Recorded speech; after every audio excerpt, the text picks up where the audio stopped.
Allah itu, kata Rasulullah bilang gini, Allah itu kadang-kadang mendengar seorang hambanya nyeletuk nggak sengaja, tetapi celetukan hambanya itu membuat Allah menyala cintanya kepada hamba itu, sehingga semua masalahnya oleh Allah langsung diselesaikan dan rezekinya dilimpahkan. Tapi Allah kadang-kadang juga mendengar celetukan hambanya, membuat dia sakit hati, sehingga saat itu juga rezekinya ditutup dan dipersulit hidupnya. Nah, awakmu milih ndi sakarepmu. Nah, Allah ngomong seperti itu menurut Rasulullah, terutama dalam ketika momentumnya adalah hujan turun. Jadi jangan ada yang mengeluh hujan turun, bahwa Anda kerepotan, bahwa Anda kesulitan, itu berkah juga. Kesulitan itu berkah. Kalau Anda tidak pernah mengalami kesulitan, Anda tidak pernah menjadi dewasa. Kan gitu ya.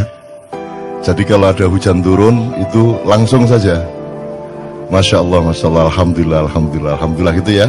Nah, bahwa masuk angin, emang jelek masuk angin, kan bagus masuk angin, Alhamdulillah. Sakit juga bagus, kan gitu. Kalau Anda masih menganggap masuk angin itu buruk, ya Anda belum mengerti kehidupan. Bahwa masuk angin harus disembuhkan, iya. Jadi kan peristiwa menyembuhkan kan juga indah. Dan syaratnya keindahan menyembuhkan adalah ada sakit dulu. Maka sakit itu adalah persyaratan keindahan, kan gitu. Ini sebelum ngomong pajak dan hutang, gitu. Ya gitu ya, satu ya. Nomor dua, saya yang memohon antum tetap di sini. Sesepuh kita Bapak Abdullah Hamahwa yang saya kenal sejak dahulu kala ya, Ustadz ya. Saya kenal beliau sejak dahulu kala, dan ini harus kita takzimi sebagai salah satu rujukan sejarah kita, termasuk rujukan pengetahuan dan jurisprudensi ilmu-ilmu tentang keindonesiaan, karena dia lebih berpengalaman dibanding kita semua. Itu hati awakmu nek dibanding beliau itu. Dia dulu ngalamin bagaimana mendirikan HMI awalnya, dia mengalami bagaimana Bung Karno agak terpecah hatinya terhadap HMI dan CGMI. Saiki wis gak ono wong kenal CGMI toh. Udah nggak tahu CGMI ya. Ya gimana sih, itu musuh utamanya dulu adalah CGMI dan GMNI separuh gitu ya, dan seterusnya. Tapi nggak usah saya ceritakan karena Anda sudah lelah bermusuhan dengan macam-macam, sehingga tidak usah saya ceritain bermusuhan. Nomor dua, jadi sekali lagi soal mengeluh tadi, tidak ada gunanya mengeluh itu. Yang ada bersyukur saja, meskipun belum masuk akal. Jangan khawatir, nanti Anda akan ketemu bahwa dia rasional, bahwa bersyukur itu rasional. Jadi tidak usah faham dulu baru bersyukur, bersyukur saja dulu supaya Anda faham. Jadi ini logika-logika yang dia keluhkan tadi itu tidak akan tercapai karena kalau tidak ada manusia Indonesia baru yang mencoba memperbaiki kembali logikanya. Jadi alhamdulillah Ma'iyah ini, saya sudah melihat bulan-bulan terakhir ini yang disebut qaumun akhir. Jadi Allah tidak perlu menghancurkan bangsa Indonesia untuk kemudian dikasih kaum yang baru, umat yang baru untuk membangunnya.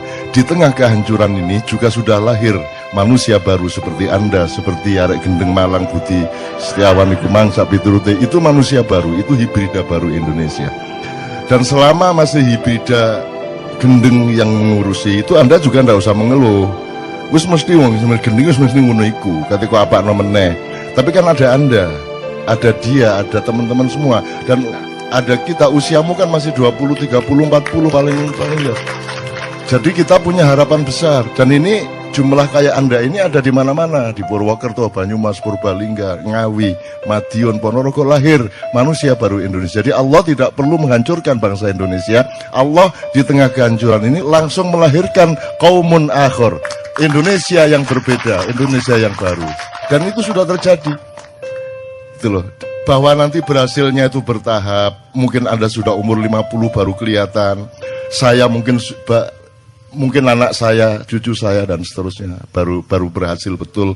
Loh, ini kan komplikasi penyakitnya luar biasa. Dan Anda tadi itu digaram-garami sama Anda sehingga anak Malang itu tidak tahan. Wis loro dikei lombok meneh. Wis seru aku iki nek gendeng wis seru. Kan gitu ceritane kan ya, sehingga si siapa tuh Doni Setiawan tadi kan wis seru aku nek gendeng, ojo dipeliak-peliak kan gitu kan. Oke. One, itu first. The second, Saya seneng ini, siapa tadi menyanyi Ruth Sahanaya tadi, siapa? Tia, dan siapapun, kenapa di KJ ini semua boleh tampil, nggak ada syarat. Setan pun tampil boleh. Karena kalau dia berbuat buruk di sini, dia akan mengalami kebakaran di dalam hati, jiwa, dan pikirannya, mungkin juga hidupnya. Barang siapa berbuat jahat di sini, barang siapa punya hati jahat di sini, Anda tunggu. Nggak usah lama-lama, Anda tunggu saja. Jadi semua yang di sini ini, Ustadz Himam, ini mereka orang-orang insya Allah tulus. Mereka semua ikhlas untuk Indonesia. Tidak ada orang mau jauh-jauh, apalagi di Jakarta yang bukan kota ini, tapi hutan rimba ini, enggak jelas ini. Mau datang-datang jauh-jauh ke sini tanpa pamrih, tidak mencari uang, tidak mencari apa-apa, kecuali mencintai Indonesia. Masa Allah tidak akan membuat Anda hidup lebih berperan dan lebih sumringah di masa yang akan datang. Jadi ini mereka insya Allah tulus semua. Nah, setan pun kalau dia tampil di sini, itu mau tidak mau dia harus berbuat baik. Jadi Anda pengennya setan berbuat baik atau berbuat buruk? Benar. Karena Anda maunya setan itu buruk toh. Ya toh? Dan Anda sudah klaim dengan stigma setan itu buruk. Lah itu kan salah Anda ngomong gitu itu. Setannya mengeluh sama saya. Saya ini disuruh Allah ini saya jadi setan ini. Saya ini cuma taat. Saya tidak punya kemungkinan lain. Sama dengan malaikat, tidak punya kemungkinan lain. Manusia dan jin punya kemungkinan. Faman syaa falyu'min, faman syaa falyakfur. Kalau kamu mau percaya, percaya. Kalau mau khianat, khianat. Kalau kamu mau baik, baiklah. Kalau mau buruk, buruklah dengan resiko masing-masing. Kita punya demokrasi dari Allah. Setan tidak punya. Lebih beruntung mana Anda apa setan? Kan lebih beruntung Anda. Makanya saya itu tidak tega sama setan. Kalau sholat, kalau saya kebetulan jadi imam, saya tidak ngomong, ayo softnya dirapatkan supaya tidak diisi setan. Saya tidak tega.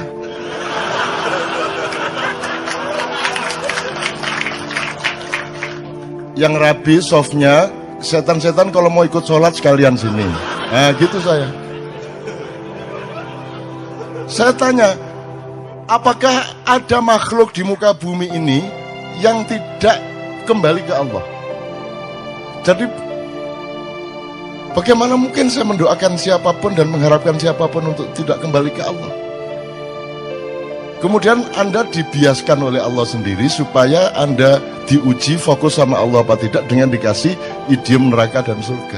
Terus Anda semua itu pokoknya enggak pakai mikir, pengen ke surga semua. Saya kasih tahu, surga itu sepi banget. Anda ke sana nanti kesepian. Nanti dilang bentino. Isinya cuman siapa? Paling Hizbut Tahrir, MTA, Wahabi Salafiyah baru ya, LDII, ya NU, Muhammadiyah, Syiah, semua neraka. Jangankan lagi Kristen, Buddha, Hindu, semua di neraka. Lah kok kamu mau masuk surga itu gimana? Nggak punya teman. Sudah masuk surga nanti Anda disuruh jenggoten lagi. Iya coba. Bener nggak? Apa yang membuat kamu ingin masuk surga itu apa? Di sana jelas isinya kan sudah jelas toh. ISIS masuk surga. Ya toh?